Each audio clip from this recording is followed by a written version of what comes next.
Aries, apa kabar kamu? Semoga kamu dalam kondisi sehat, bahagia, dan penuh cinta ya Aries ya. Ketemu lagi dengan saya Sada Bahiti dan kali ini saya ditemani oleh Cassandra. Iya, kali ini kita mau ngebahas tentang, ini sebetulnya general reading aja. Saya pengen sih ngelihat kondisi jiwa, jadi kayak pikiran bawah sadarnya Aries tuh apa gitu, dan kita akan sama-sama mungkin kayak cari solusinya gitu ya teman-teman ya. Oke, ini sifatnya adalah general reading, artinya tidak mungkin resonate dengan semua Aries ya. Kalau misalnya tidak resonate, mungkin kita tidak berjodoh dan kamu bisa cek Sun, Moon, Rising, Venus kamu ya sayang ya. Dan makasih banget buat kamu yang udah subscribe, like, dan komen. Thank you banget ya. Aku doain kamu kaya raya 7 turunan 7 tanjakan ya sayang ya. Oke, dan yang belum subscribe ditunggu, karena dengan subscribe maka saya akan lebih mudah untuk terkoneksi dengan kamu ya. Oke, let's start. Aries ya, Aries. Oke, apa ada yang di dalam Aries? Di dalam jiwa Aries ya. Oke, di sini ada The Tower reverse, lalu ada Ten of Pentacles, ada Queen of Wands reverse, ada The Hermit di sini, dan ada Seven of Cups.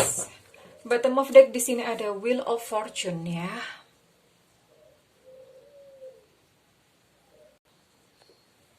Oke, Aries.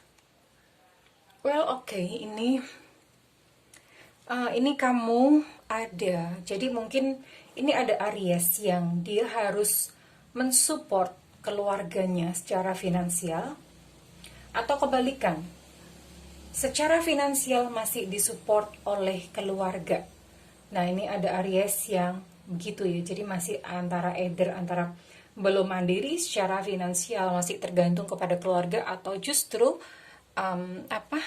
keluarga ini menjadi tanggungan atau tanggung jawab dari Aries. Ya, ada Aries yang seperti itu. And then di sini ada King of Wands. Di sini ada Aries yang moody, lalu kemudian hanya mengikuti suasana hatinya sendiri, lalu punya keyakinan sendiri yang kekeh, tidak mau dikritik dan cenderung keras kepala. Ini ada Aries yang seperti itu ya. And then ini saya rasa memang mungkin pengaruh dari bulan kelahiran ya.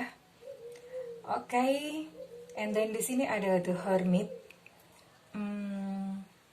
Aries mungkin dalam pergaulan atau dalam ini karena ada ini ya. Jadi Aries itu ada yang mengalami tadinya punya banyak cita-cita atau keinginan. Ya, mungkin dari keluarga dididik atau dituntut untuk mencapai sesuatu, untuk berprestasi, untuk sukses. Jadi ada satu tekanan atau satu beban untuk mencapai kesuksesan yang demikian. Akhirnya Aries ketika dewasa, Aries punya banyak mimpi. Pengen punya ini, itu. Pengen pasangan yang seperti ini, seperti begitu. Punya banyak mimpi, pengen jadi orang. Emang sekarang bukan orang. Ya. Jadi Aries punya banyak mimpi gitu. Dan sayangnya mimpi itu sampai sekarang belum terlaksana atau belum tercapai. Ya, termasuk dalam hal percintaan. Dan apa yang terjadi akibatnya Aries ini menarik diri. Ya, ini ada The Hermit. Aries di sini menarik diri. Mungkin karena merasa tersisih, tidak sama dengan teman-temannya yang lain, merasa kayak teralienasi gitu ya. Ini membuat Aries memisahkan diri mungkin daripada teman-temannya. Dan membuat Aries sendiri justru itu menghalangi geraknya. Aries tidak mau untuk melangkah ya. Jadi hari-hari mungkin kayak lebih tepatnya mager gitu. Either antara bingung mau yang dikerjakan apa, mau kemana. Ya, hari-hari Aries. Ya. Dan ini ada Aries yang frustasi, depresi, karena tentu saja tidak seimbang ya, ketika mungkin tidak mengerjakan sesuatu atau tidak ada proses berkarya, tidak ada proses kreativitas. Akhirnya jadinya frustasi gitu. Frustasi, ada kesedihan yang kental, bahkan bisa mengakibatkan depresi ya. Oke. Lalu di sini juga ada Aries yang apa ya? Terlibat cinta segitiga ya. Jadi ada Aries yang menjadi korban cinta segitiga, atau mungkin terlibat dalam cinta segitiga di mana kamu ada di dalamnya, either kamu yang selingkuh, diselingkuhin, atau kamunya yang gimana sih? Kamu yang menjadi selingkuhan. Jadi selingkuh, diselingkuhin, atau menjadi selingkuhan. Well, ini Aries ada yang merasa tidak dihargai dan tidak berani untuk melangkah. Ini kayaknya paling kental ya. Tadi ada kartu ini, ada The Wheel of Fortune. Menarik diri, di sini ada The Hermit. Dan Aries tidak berani melangkah. Mager gitu, ini tadi udah disebutkan. Tidak bisa mengaktualisasikan dirinya. Sebetulnya bagus sih untuk Aries yang tidak berani memiliki harapan. Artinya nggak memiliki harapan tuh, udah deh aku nggak ngarep apa-apa, takut kecewa lagi, takut gagal lagi. Sebetulnya nggak mengharapkan apa-apa itu bagus gitu. Cuman kalau dibarengi dengan ketakutan, nah itu yang nggak bagus gitu.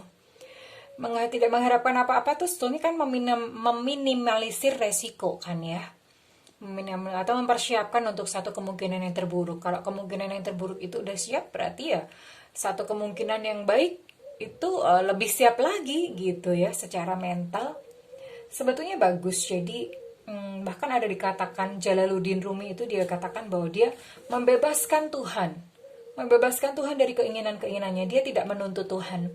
Biasanya orang itu kan suka minta, Tuhan aku minta ini, minta itu, aku pengen ini, pengen itu. Nah, Rumi sudah nggak minta apa-apa lagi gitu. Rumi ini adalah seorang kayak di sini tuh kayak kiai gitu, tapi dia hidup di Turki ya, Jalaluddin Rumi. Jadi dia membebaskan Tuhan dari segala tuntutan. Dia cuma pengen menikmati cintanya Tuhan, yaitu Jalaluddin Rumi. Oke, so balik lagi ke Aries ya.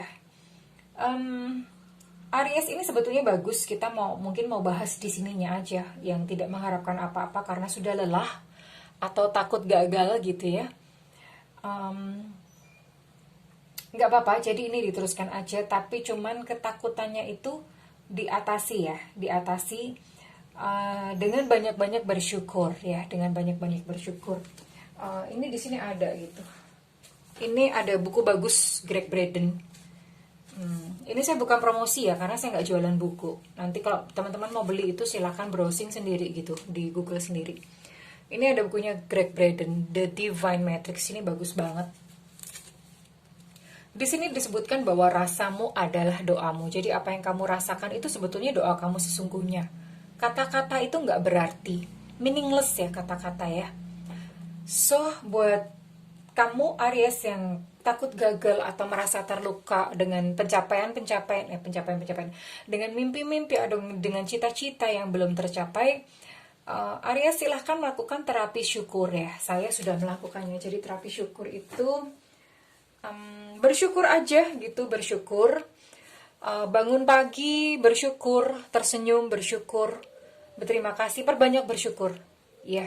Dalam kondisi apapun, ketika kamu teringat, ketika habis melakukan sesuatu, bilang aja alhamdulillah.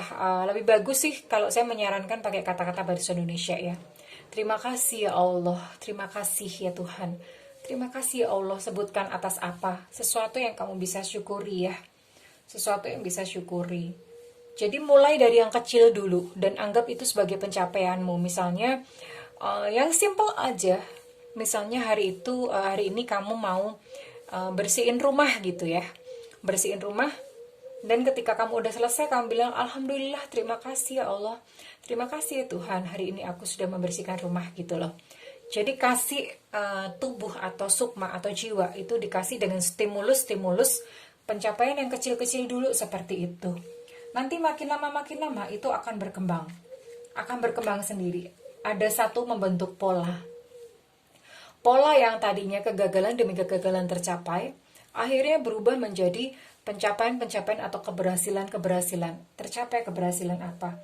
Mulai dari yang kecil dulu ya. Mulai dari yang kecil dulu. Nanti lama-lama itu akan merembet ke pekerjaan, ke percintaan. Merembet. Jadi kalau misalnya kayak di percintaan, mungkin kamu gagal, kamu syukuri aja. Ya Allah, terima kasih, aku kemarin sudah belajar untuk mencintai diriku sendiri. Aku sudah belajar untuk menerima diriku sendiri. Atau aku sudah belajar untuk menerima orang tanpa syarat gitu, tanpa menuntut untuk cintanya itu kembali gitu ya. Nah, hal-hal yang kecil seperti itu tuh disyukuri gitu Aries ya. Itu untuk mendidik jiwa kamu, memberikan satu program di pikiran bawah sadar kamu bahwa kamu pun tuh ada gitu. Ada keberhasilan, ada pencapaian kok di situ gitu ya. Ada pencapaian. Nah, ini sebetulnya adalah reprogramming kembali ke dalam otak kamu, ke dalam pikiran bawah sadar kamu. Pikiran bawah sadar itu kurang lebih dia mempengaruhi 88%. Ya, dari aktivitas kita itu lebih gede daripada pikiran sadar. Dan pikiran bawah sadar itu ibaratnya kayak mesin. Itulah yang mewujudkan realita dalam kehidupan kita. Kalau kita mau mencapai keberhasilan, kita mau yang menyenangkan apa misalnya, cinta dapat, finansial dapat, apa segala macam. Yang diubah itu mesinnya dulu atau pikiran bawah sadarnya dulu, dibersihkan dulu belief yang salah, lalu kemudian direprogram dengan belief-belief yang memberdayakan. Kurang lebih seperti itu sih Aries. So, lakukan ini dulu ya, latihan, berlatih untuk bersyukur. Lakukan sesuatu yang kecil-kecil dulu dan kemudian bersyukur. Kemudian kasih reward untuk diri sendiri, dipuji misalnya. Aduh pinter deh, misalnya nama kamu Budi. Aduh Budi, kamu pinter deh, hari ini kamu berhasil bersihin rumah. Ngomong sendiri nggak apa-apa. Do this as your therapy gitu. Jadi lakukan ini sebagai terapi buat kamu ya. Oke, sampai di sini dulu kayaknya biar nggak kebanyakan ya. Oke Aries, kalau misalnya kondisi ini resonate dengan kamu, saya minta feedbacknya di kolom komentar ya sayangku ya. Namun kalau misalnya tidak resonate, it's okay, nggak apa-apa. Kita akan kembali dalam pembahasan tentang serial pemberdayaan diri. Besok-besok lagi ya sayang, saya akan kasih banyak value di sini. Saya pengen teman-teman itu bisa keluar dari segala kondisi yang tidak memberdayakan ya. Oke, dan kalau misalnya kamu menginginkan personal reading atau counseling, silakan hubungi nomor yang tertera di kolom deskripsi dan tentu saja berbayar ya sayang ya. Karena energinya itu nggak main-main, saya tiap hari gitu ya, reading orang gitu ya. Dan buat kamu yang misalnya kamu tidak memiliki budget, silahkan nyalakan belnya, loncengnya ya. Karena nanti sesekali saya akan mengadakan live reading di YouTube ya, bukan di WhatsApp. Nah, kamu nyalakan loncengnya supaya nggak ketinggalan ya sayangku ya. Oke, kurang lebih seperti itu Aries. Saya mendoakan agar Aries menemukan cahaya dalam perjalanan kehidupannya. Terima kasih Aries, I love you and bye-bye.